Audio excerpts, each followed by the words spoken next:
Bonne journée à tutti. Dominique Colombani, 26 ans, a été tué par balle hier soir à Calinzane, en Haute-Corse. Le jeune homme a été pris pour cible alors qu'il se trouvait devant son domicile. Le procureur de la République de Bastille a ouvert une information judiciaire pour homicide volontaire en bande organisée. La nouvelle de cet assassinat s'est très vite répandue dans le village et bon nombre d'habitants se sont rendus sur place. En 3 mois, c'est le deuxième assassinat à Calinzane. Le 31 octobre dernier, souvenez-vous, André Guerini avait été abattu également dans ce village. Par ailleurs, c'est le deuxième homicide en Corse depuis le début de l'année 2025, alors après que Camille Orsogne ait été abattu. C'était à Olette le 10 janvier dernier.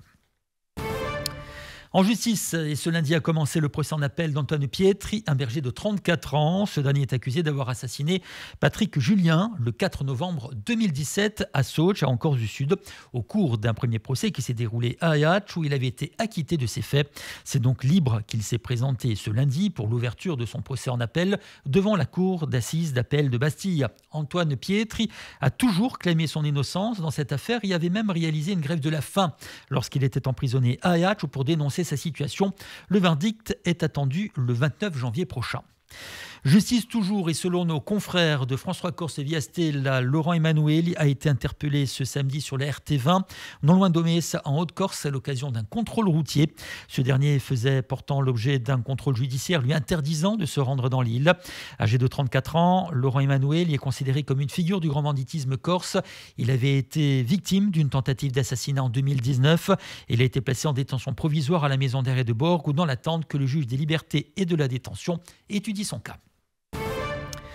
Un homme d'une quarantaine d'années a été condamné ce lundi par le tribunal correctionnel de Bastille à 1 an de prison assorti d'un sursis probatoire avec obligation de soins pour les vols de plusieurs colis dans des boîtes aux lettres de Bastille. Et puis, toujours à Bastille, la communauté d'agglomération de Bastille est dans la dernière ligne droite de son programme de rénovation des équipements sportifs engagé depuis 2020. Après les COSEC de Furiani et Pepito Ferretti et le complexe Roger Poggi, c'est au tour du COSEC de Larinella de connaître un grand lifting. Si le moins radical que celui de Pepito Ferretti, il va tout de même permettre à cette structure sportive, plus que vieillissante, de trouver un second souffle. Nouveau vestiaire, salle principale dans la toiture et le bardage seront totalement changés pour une meilleure isolation, mais également couverture d'un terrain extérieur et la création d'un nouveau mur d'escalade sont au programme de cette première phase d'un coût de 2,2 millions d'euros. Après celle-ci, prévue pour se terminer en septembre, débutera une seconde phase concernant le terrain d'athlétisme attenant jusque la propriété de la collectivité de Corse. La piste d'athlétisme sera refaite à neuf, tandis que d'autres disciplines pourraient aussi avoir leur mot à dire. En tout, les 2 phases coûteront 4,1 millions d'euros. Cette rénovation était incontournable pour une structure utilisée par de très nombreux clubs qui auront réussi une maison des associations à leur disposition et de très nombreux scolaires. On écoute Louis Pozzo-di-Borgo, au président de la CAB. Effectivement, un lieu qui parle à toutes et à tous, puisque les scolaires sont passés par ici, l'association sportive.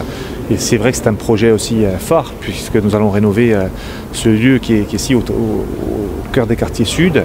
Une enveloppe globale de 4,4 millions, une première tranche à hauteur de 2 millions d'euros, avec la rénovation de cette grande salle, d'un point de vue thermique, d'un point de vue sonore, tout va être changé. Et vous l'avez vu, la création d'un espace extérieur couvert qui permettra la pratique du basket, du hand, du futsal, mais aussi nouveauté, un mur de bloc, un mur d'escalade de 70 mètres carrés, 10 mètres de long sur 7 mètres de haut, qui était une véritable demande et des professeurs de sport, mais aussi des clubs d'escalade. Alors c'est un peu différent de ce qu'on a vu à Pepito Ferretti, parce que sur cette première phase, vous rénovez l'existant sans pour autant tout mettre à nu, si ce n'est cette salle. C'est aussi une volonté de réutiliser l'existant, parce que pas tout est ajouté au final, c'est ça? Tout à fait, on est vraiment sur la rénovation, hormis la construction de cet espace extérieur. Les murs étaient sains, nous les conservons, nous avons refait tous les réseaux, électricité, plomberie. Et la phase 2, ça sera la construction, puisqu'elle débutera à l'issue de cette phase-là, qui va être livrée en juillet. Et là, pour le coup, nous allons changer diamétralement le visage de ce site, de ce lieu, en apportant de nouvelles activités vraisemblablement, mais aussi de nouveaux services. Et là, ça sera vraiment de la nouveauté.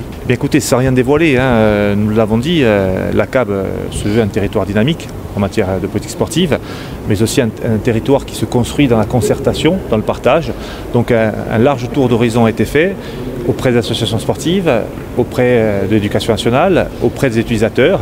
Et il ressort que, bien entendu, cette piste d'athlétisme doit être sacralisée, elle sera entièrement rénovée. Vraisemblablement, des nouvelles activités sportives vont faire leur apparition sur le site, du tir à l'arc, peut-être la pétanque, mais aussi et surtout une maison des associations qui sera le point phare de cette seconde phase. C'est une véritable demande des associations qui manquent de locaux. Nous allons leur fournir une centaine de mètres carrés, plus des locaux de stockage avec de l'informatique, l'internet, des bureaux, salles de réunion. Et là, je pense que nous allons répondre véritablement à une demande très forte qui dure depuis des années. Alors des complexes d'athlétisme, il y en a très peu en région bastiaise et justement depuis des années il était critiqué pour sa vétusté. Il y a aussi une nouveauté, c'est que vous en avez récupéré la gestion et la propriété parce que jusque-là c'est la collectivité de Corse. Pour vous, ça change pas mal de choses au final. Bien, ça change tout. Sinon nous ne serions pas là aujourd'hui pour présenter ces travaux, puisque historiquement le site appartenait à l'éducation nationale, transféré à la collectivité de Corse, avec comme, je dirais, utilisateur principal la CAB. Ce point-là n'a jamais été sécurisé juridiquement. Aujourd'hui, nous avons une convention, nous pouvons investir, nous sommes propriétaires du lieu, ça change tout. Une enveloppe, je vous le disais, de 4,4 millions, financée largement par la politique de la ville, mais aussi par le PTIC, il faut le dire, le souligner, 2 millions d'euros du PTIC. Là aussi, nous avons été chercher du financement, 72% de l'enveloppe totale financée par le biais de la politique de la ville ou du PTIC. Donc là aussi, un véritable effort qui nous permet de démultiplier nos investissements. Alors oui, Bastia, avec ses quartiers sud, là aussi des échanges avec la ville de Bastia. Nous avons rénové Pepito Ferret. Roger Poggi a été rénové. Le maillon manquant pour arriver jusqu'à la mer et notre base nautique, c'était ici. Donc aujourd'hui, on peut envisager effectivement des événements d'envergure, puisque nous avons 3 sites entièrement rénovés qui sont aux normes pour des compétitions nationales. Et bien entendu, cette ouverture sur la mer, si je vais un petit peu plus loin sur la Méditerranée. Mais c'est vrai que ce site-là, c'était le chaînon manquant et aujourd'hui, nous y sommes.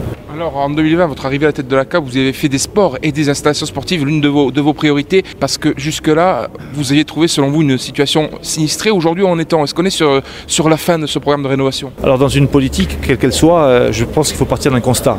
Le constat, je pense qu'il était évident et partagé.